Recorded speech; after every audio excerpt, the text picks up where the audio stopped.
Now 71, this is the 1972 model, the very first one. Slightly later, 78. The 1970s were a golden age of bold experimentation, with inventors pushing the limits of design, technology, and consumer trends. But not every idea turned into a hit. In fact, many flopped spectacularly. From electric cars to edible shampoo, companies tried to predict the future and ended up with products no one wanted. So, join us as we explore the 25 innovative products from the 1970s that failed miserably. What the 70s really needed was a way to shoot silent home movies in blurry beige tones. Launched in 1977, Polavision was Polaroid's ambitious attempt to revolutionize home filmmaking. The idea? A cartridge-based camera that developed short films instantly. The reality? Mute videos with awful color and zero playback flexibility. Picture cassette that reproduces the images instantly. I drop it in, and that's it. There's no projector or movie. It was basically TikTok for people who hated sound, quality, and convenience. Unsurprisingly, nobody was thrilled about watching grainy, silent clips that looked like ghosts at a family barbecue. The format couldn't be edited, couldn't be shared easily, and was obsolete almost immediately thanks to VHS. By 1979, Polavision was quietly sent to that great gadget graveyard, where it continues to haunt marketing students everywhere. Imagine buying a sound system so advanced it confused even the engineers who built it. Enter the Sansui quadraphonic sound system of the early 1970s. This brilliant invention promised immersive 4-channel audio, letting you hear your music from all 4 corners of your living room, because 2 speakers just weren't confusing enough. The problem? It required special records, notable players, special wiring. For the front channel speakers, I just hooked up my acoustic speakers here, and I just plugged in these small bookshelves to the rear. And probably a special degree in rocket science. Most consumers had no idea how to set it up, and even if they did, they weren't about to remortgage the house for a system that played one Pink Floyd album properly. By 1978, the industry dropped quad sound like a bad habit. Today, it's remembered as the Betamax of audio. Technically impressive, financially suicidal. If quadraphonic sound was too complex for the 70s, could Laserdisc's high-fidelity video format fare any better? If the 1970s had a trophy for most overqualified flop, Laserdisc would win it without competition. Introduced in 1978, it was a high-tech marvel, offering sharper video, better audio, and a shiny, vinyl-sized disc that looked like a UFO. Sounds amazing, right? Except it cost a small fortune, was the size of a dinner plate, and couldn't even record shows. But most discs have about 45 minutes. With a standard movie of 90 minutes, that requires 2 sides, so a whole movie often fits 1 disc. If it's a longer movie... Meanwhile, humble Video Home System let you tape MASH reruns and didn't require a forklift to store. Laserdisc players were also notoriously finicky and louder than a blender. Sure, film buffs loved the quality, but regular folks wanted simplicity, not a space-age optical frisbee. Despite lasting into the early 90s, Laserdisc never cracked the mainstream. It remains a beautiful failure, perfect for collecting dust in retro tech museums. In the great format wars of the 1970s, Sony Betamax showed up in a tuxedo to a backyard BBQ. Launched in 1975, Betamax was technically superior to the Video Home System, offering better picture quality, sturdier tapes, and sleek design. But Sony had one tiny problem. Machines are so similar. Why did Betamax lose to JVC? Many thought the Betamax machine would win. It had the better image quality, and the Betamaxes decided They thought being better was enough. Unfortunately, VHS offered longer recording times and, more importantly, JVC licensed it out like candy at Halloween, while Sony guarded Betamax like a family secret. Consumers wanted to tape entire movies and sports games, not just 60 minutes of Grandma's Cat. By the late 80s, Betamax was gasping for relevance, losing shelf space and customers to the VHS juggernaut. Today, it's a classic case of how being right doesn't matter when nobody wants to come to your party. Because steering with one wheel was clearly too boring. The 1970s gave us the swing bike, a bicycle that let you steer both the front and back wheels. Launched in the mid-70s, it looked like a circus act on wheels and rode like one too. Sure, it could do tight spins and goofy tricks, but actually riding it in a straight line, good luck with that. And the bike isn't just going to fold over. Then you'll start to feel comfortable on the swing bike. You'll start swinging a little bit. Start steering left to right, and then what you're just going to find yourself doing. The back end swung out like a drunk shopping cart, making sharp turns, balance, and basic survival a challenge. Parents quickly realized giving their kids this death trap was a lawsuit waiting to happen. By 1978, the novelty wore off faster than its tires. The swing bike ended up where most wild 70s ideas did, scrapped, scuffed, and quietly forgotten. From quirky bicycles to tiny electric cars, what lessons did the city car bring to the emerging EV market of the 70s? Back when bell-bottoms were in and gas prices were out of control, the Sebring Vanguard city car rolled in like a futuristic jelly bean on wheels. Launched in 1973 as an early electric car, it promised clean driving and a 40-mile range. If you didn't mind going 25 miles per hour while praying no hills appeared. Shaped like a cheese wedge and about as comfortable, the city car had no air conditioning, barely any storage. So this car, despite its oddball looks, actually holds a distinctive place in American automobile history. This was the most... and a body made of thermoplastic. It was technically green, but mostly because it terrified anyone trying to merge onto a highway. While visionary in spirit, it was brutally outpaced by battery limitations and consumer expectations. By the mid-70s, the city car quietly disappeared, leaving behind a legacy of ambition wrapped in golf cart energy. If James Bond ever needed a sedan that looked sharp but died halfway through a chase, the NSU RO80 was it. Released in 1967 and running through the 70s, this German-engineered beauty featured the revolutionary Wankel rotary engine. Compact, smooth, and, unfortunately, allergic to long-term survival. The RO80 dazzled with futuristic design and a semi-automatic transmission. 1,000 miles. Before long, the brave new RO80 was being hailed as an ocean-going dog. But its engine wore out faster than a Bee Gees hit on repeat. Owners complained of blown apex seals, astronomical fuel consumption, and mechanics scratching their heads in despair. Warranty claims piled up so fast they practically came with the car. Despite winning European Car of the Year in 1968, the RO80 became a cautionary tale. A genius on paper, but a maintenance nightmare on the road. If you thought your guitar needed a tiny robot to do the sustaining for you, the Mutron Gizmotron from the late 70s was here to prove you right, or at least try. This wild invention promised to make guitar strings sing forever by physically bowing them with little wheels. Sounds cool, right? The problem was, it was as fragile as a soap bubble and twice as expensive. Pedals like the Proton from 3-Leaf Audio or the Spectrum Intelligent Filter from Source Audio, they are just amazing. And even pedals like the Qtron from Electro Harmonix, which was... Guitarists quickly found out that the Gizmotron needed constant repairs, was tough to install, and didn't always sound like the magic it promised. Musicians gave up faster than you can say feedback. Despite its innovative concept, the Gizmotron became a pricey paperweight, a rock legend that was more myth than masterpiece. In the late 70s, ARP Instruments decided guitarists needed a little extra space magic and birthed the ARP Avatar synthesizer module. This fancy add-on promised to turn your guitar into an alien sound machine. Sounds rad, right? Too bad it sounded more like a robot sneezing. This groundbreaking synth tried to merge rock with synthwave before it was cool, but the price tag was astronomical, the tech was glitchy, and the learning curve steeper than a mountain. Guitarists weren't exactly lining up to trade their sixth string for this bulky beast. Sales tanked, and the Avatar played a starring role in ARP's financial collapse. A bold idea turned into an expensive lesson. Sometimes innovation is just a fancy way to lose your shirt. In August 1975, Sinclair boldly jumped into the digital watch craze with the Black Watch, a futuristic light-emitting diode timepiece you had to assemble yourself. because who doesn't want a DIY project that also tells the time?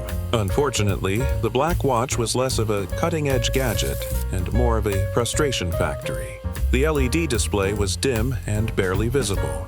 The battery life was a joke, and the assembly instructions might as well have been written in hieroglyphics. Tell you the time precisely. And the quartz controlled, so you're sure that time is right.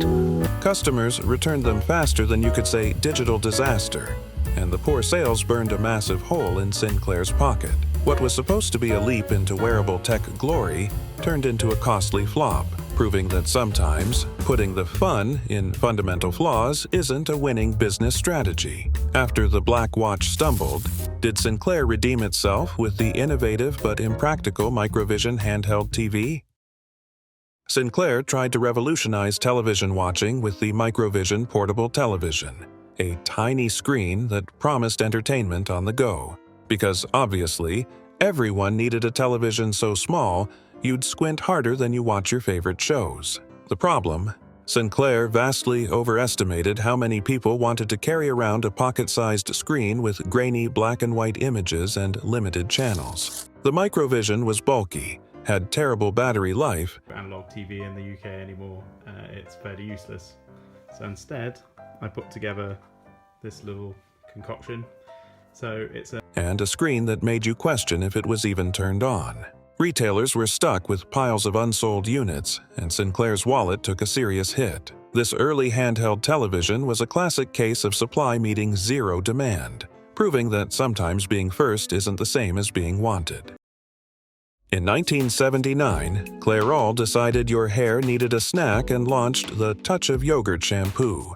Because who wouldn't want their hair washed with something that sounds like a smoothie? The idea was to harness yogurt's moisturizing powers, but the name confused customers so much that some actually tried tasting the stuff. Spoiler alert, it wasn't edible.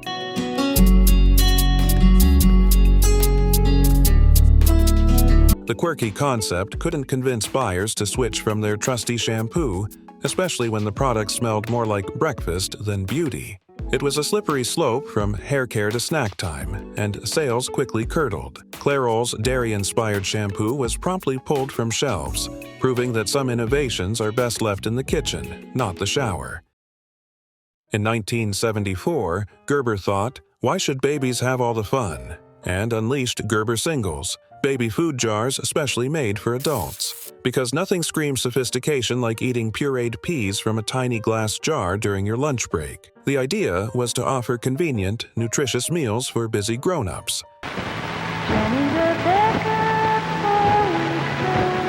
But the concept backfired spectacularly. Adults weren't exactly lining up to chow down on mashed carrots or sweet potatoes like oversized toddlers.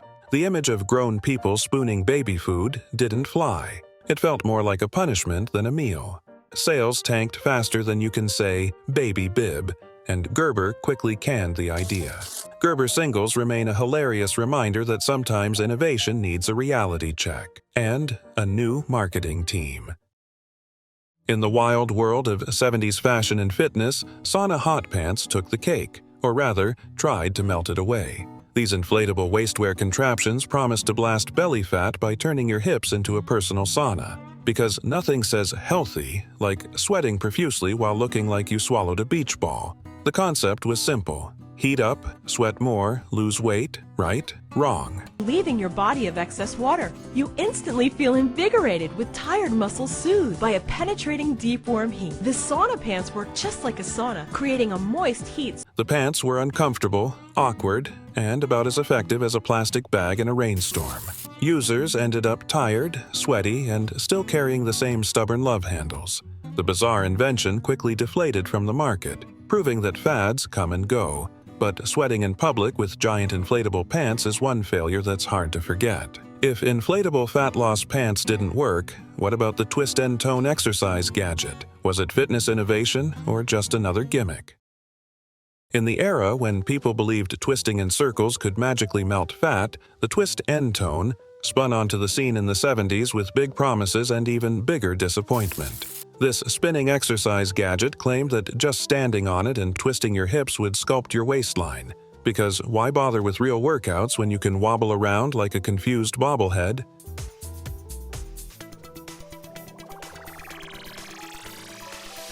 Unfortunately, the twist end tone delivered little more than sore legs and bruised egos. Fitness experts quickly labeled it a gimmick, and consumers realized that actual sweat and effort beat wobbly twisting any day. By the end of the decade, the twist end tone had twirled itself straight off the shelves, proving some exercise fads are better left forgotten, and some waistlines require more than a spin. In the 70s, tech wizards dreamed up bubble memory, a solid-state storage marvel that promised to revolutionize data keeping by storing info in tiny magnetic bubbles. Sounds like sci-fi, right?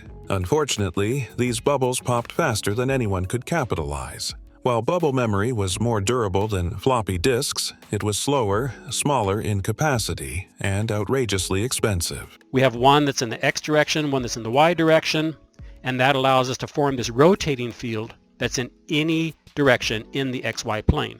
Just as bubble memory was getting its feet wet, disk drives swooped in with bigger storage, faster access, and cheaper prices. The industry quickly dumped the bubbly tech like yesterday's soda, leaving it to float away into obscurity. Bubble memory became one of those cool but useless inventions, a techie curiosity that fizzled out when the real world demanded something more practical. The Xerox Alto, in 1973, was like a time traveler from the future that landed in an office full of typewriters and promptly got ignored. It was the first computer to feature a graphical user interface, GUI, icons, windows, folders, and even a mouse. Basically, everything modern PCs would later claim as revolutionary. A whole bunch of power supplies, minus 15 plus 15 plus 12 plus 5 and minus 5. The only problem? Xerox had no clue how to sell it. Instead of changing the world, they let the Alto gather dust in labs while Steve Jobs took a peek and ran with the idea, straight into Apple's Macintosh success. The Alto was brilliant but misunderstood, like a genius trying to perform stand-up at a mime convention. Today, it's remembered more as what could have been than the revolution it was meant to spark. In the 1970s, space fever reached a new high with ambitious space stations and shuttle programs promising to launch humanity into a golden age of exploration and progress. Sounds exciting, right? Well, the reality was more Houston, we have a budget problem. These projects drained billions of dollars, with shuttles and stations costing way more than anyone expected and delivering less than promised. So, this crew is building the space shuttle. Instead of revolutionizing everyday life, space stations mostly became glorified science labs orbiting Earth, and shuttle launches felt like fireworks shows with expensive tickets. The lofty dreams of colonizing space or sparking a tech boom fizzled into a costly spectacle. The 70s proved that reaching for the stars can sometimes mean burning cash faster than rocket fuel. When Concorde soared into service in 1906, it promised to make air travel faster than a speeding bullet, literally supersonic, cutting transatlantic flights in half. But while it looked like a sleek silver arrow in the sky, the reality was less jet-set glamour and more wallet-set disaster. The Concorde guzzled fuel like a thirsty beast, cost a fortune to operate, and made noise louder than a rock concert with its infamous sonic boom.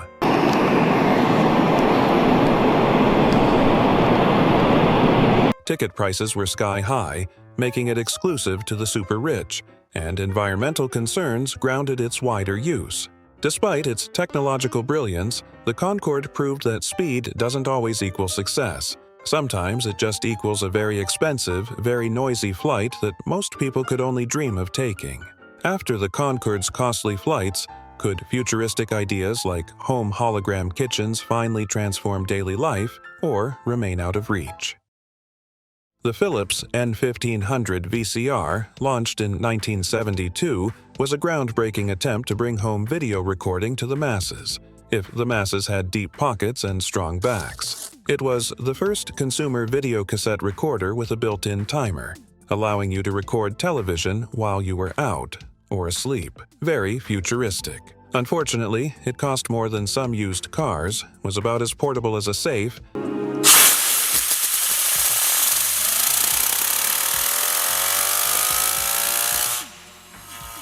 and the tapes only held 30 minutes of content, just enough to miss the ending of your favorite show. Add in mechanical issues and limited tape availability, and the dream quickly turned into a clunky, expensive nightmare. For most consumers, the only thing they recorded was regret. Philips led the race early, straight into a dead end.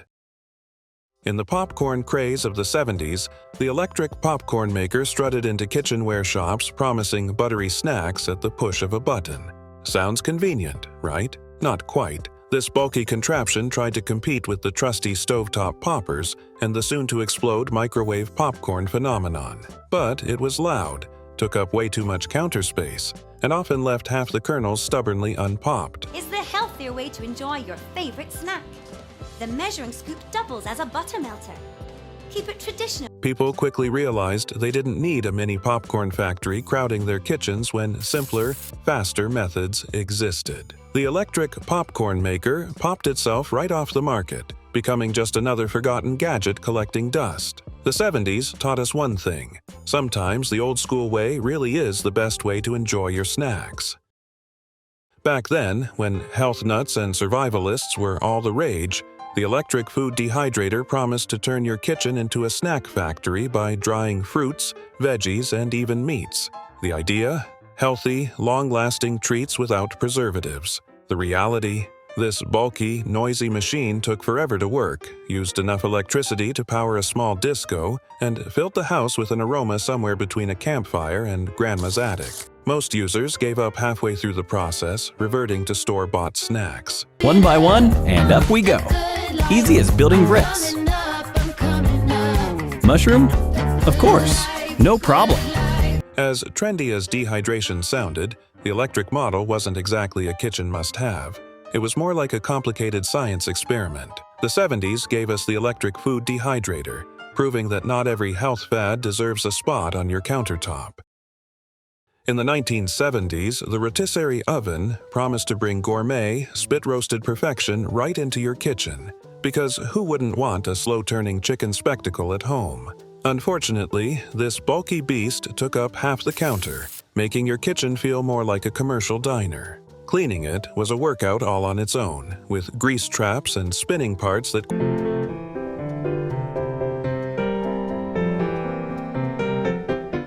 quickly became a greasy nightmare. Sure, the idea of juicy, evenly cooked meat was tantalizing, but the hassle outweighed the hunger. Most users abandoned their dreams of rotisserie feasts in favor of simpler cooking methods. The 70s rotisserie oven turned out to be a kitchen monument to good intentions. Big, messy, and ultimately too much trouble for everyday cooks.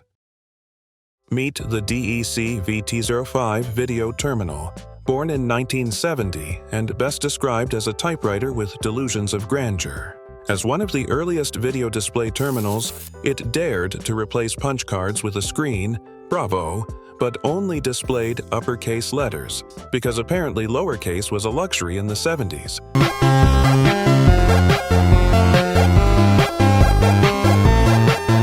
It hummed, buzzed, and refreshed like a nervous robot, and navigating it felt like trying to argue with a vending machine. With no cursor memory and limited editing ability, it was more punishment than progress. Still, it held a special place in data centers where patience was infinite and expectations were low.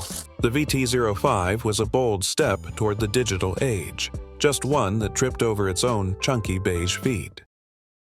In the 70s, the electric slicer and shredder strutted into kitchens like the promised heroes of food prep, ready to slice, shred, and save time. Unfortunately, these bulky, clunky machines were about as graceful as a hippo on roller skates. Designed for just one or two tasks, they hogged valuable counter space and weighed a ton. Plus, cleaning them was a chore that required more patience than actually slicing veggies by hand. And it's compact for easy storage. Fits most anywhere, even in a drawer. The fast and convenient way to make delicious salads, soups, pizzas, tacos, desserts, and more. Their limited versatility meant most users quickly abandoned them for simpler tools. Despite the promise of effortless food prep, the electric slicer and shredder became a prime example of all flash, no function. The 70s gifted us these single-purpose giants that proved sometimes less really is more.